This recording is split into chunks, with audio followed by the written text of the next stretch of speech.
In our special feature today, we have a guest interview with Robert Stubb-Taylor, who is the head of the Sugarloaf Ski Patrol and has been for the past 28 years. Stubb, this is a fairly large mountain and a lot of territory to cover. What kind of staff do you have in the patrol on the hill? Well, I think we have a very highly skilled staff, Matt. We hire 13 paid ski patrolmen, full-time paid, and then we have 25 volunteers, and then we have 6 junior patrolmen. Okay. You have quite an extensive facility also at the base. What's involved down there? Well, that involves the people that we bring in that are injured on the mountain, and we have a very highly trained emergency technician by the name of Ron Morin down there, and a PA by the name of Jeff Isaac, and they're very, very qualified, and we're very glad to have them in the mountain procedure and the staff. Just for to give us an idea of what your responsibilities are, what does the ski patrol do? I mean, what's involved? Well, basically, of course, the word is safety, and even maybe before safety is prevention. All the things that we can prevent an accident from happening, why that's better for the skier and it's better for us and the management. And basically, we're out skiing the trails and making sure that everything is, upright and safe for the skier that comes in and skis. Okay. What are a few things that you see quite a bit of, as far as injuries are concerned? You see a lot of injuries. What are the most common ones that pop up? The 2 most common ones we're seeing right now, to believe it or not, are thumbs. Really? Thumbs and knees. Really? And knees is basically, I think, people, beginning skiers that don't know maybe the proper technique and aren't involved in getting the proper equipment, and maybe not taking a ski school lesson and knowing how to go about doing the part of it. Why then they seem to be in a wedge position or something and fall over in that position, and the skis don't release properly in that manner, and they do strain the knees, and we're seeing a lot of it.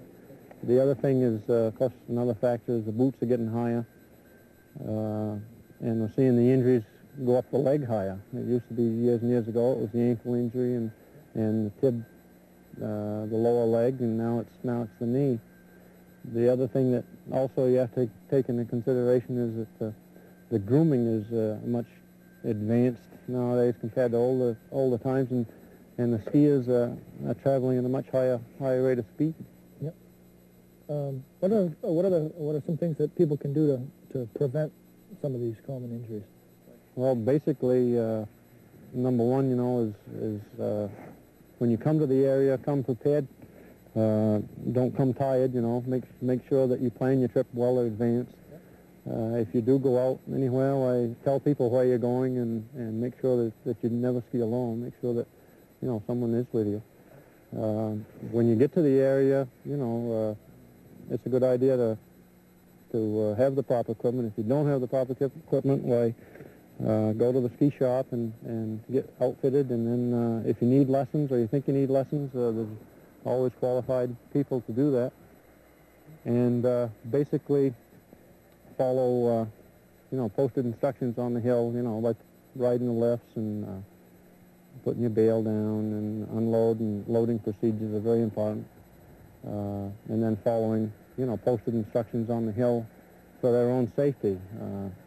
Such as snowmaking going on, there would be snowmaking signs telling that snowmaking is progress, and visibility is sometimes very poor when you're making snow, and changing snow conditions, and there's many factors that the skier has to be aware of, and we're out here to make sure that he knows that, and once in a while we do have to kind of police the area as far as speeders and that people that don't obey the rules and regulations and posted signs.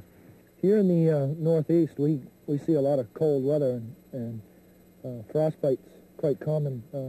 How can people recognize it, and how do they deal with it when they come in contact? Well, that's good. Normally, I think of it as 2 things. One is frost nip, which is usually a light sense, and it's only the super tissue of freezing. And then there's the deeper frostbite, which is, you know, you get into a severe situation where the frozen part is much deeper, and it's very, very hard to tell the difference only over a long period of time. What we mainly see here, unless it's a hypothermia case and somebody's been out for a long period of time, is more frost nip of the ears and the fingers and the toes. And one thing is, for women especially with pierced ears, we see occasionally frostbitten earlobes with pierced ears, which I wouldn't recommend wearing earrings and this sort of thing. Be aware of the wind and moisture. If you get wet, you know, you get frostbite very quickly, and the wind chill factor can, riding a lift, you know, the temperature at the top and the wind chill factor can greatly affect that. On frost nip, normally, you know, you can put your hands in the groin area or under the armpits to keep them warm, and there again, it's preventive measures of warm clothing and being prepared for that wind. Yep. Like if you have a frostbitten area on the face, you shouldn't rub it or anything. No, you shouldn't rub it with snow or rub it at all. What you can do is use your own breath.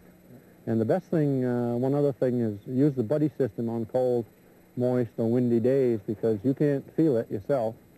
And if you do have someone with you, they can spot it right away.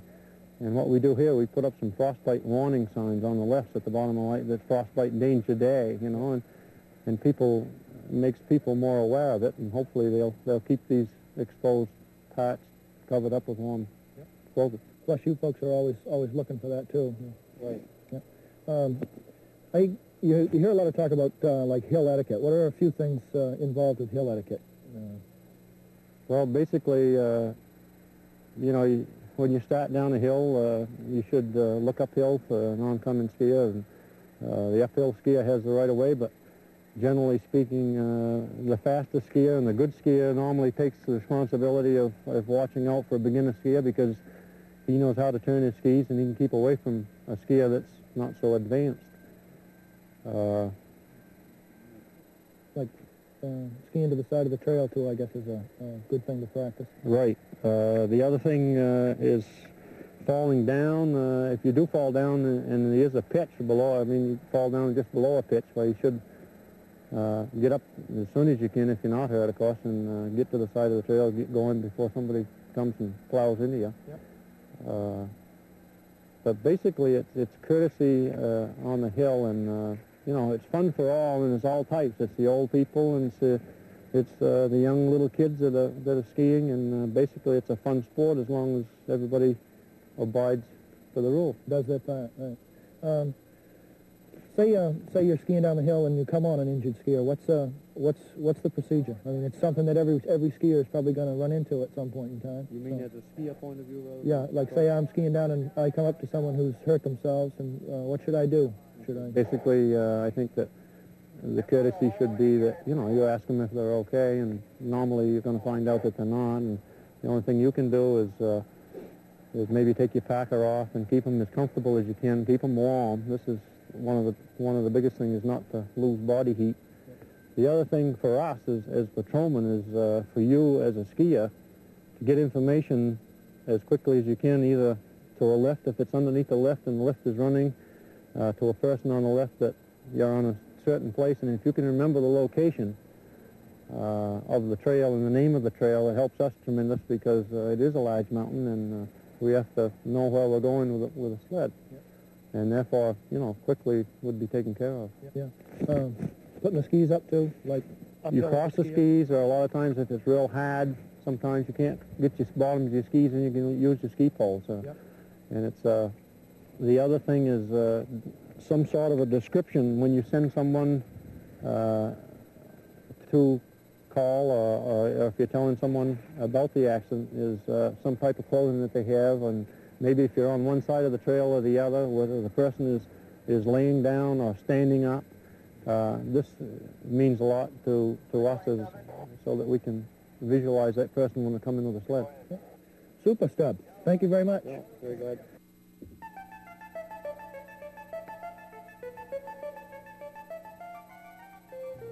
Right now we're going to watch Stub Taylor and Phil Howe in a mock accident situation.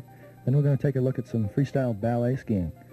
Join us next week when we will begin our first of 2 parts on selection and maintenance of equipment. We'll begin by taking a look at rental gear and also give you a few tips on what to look for when you're buying boots. So please join us.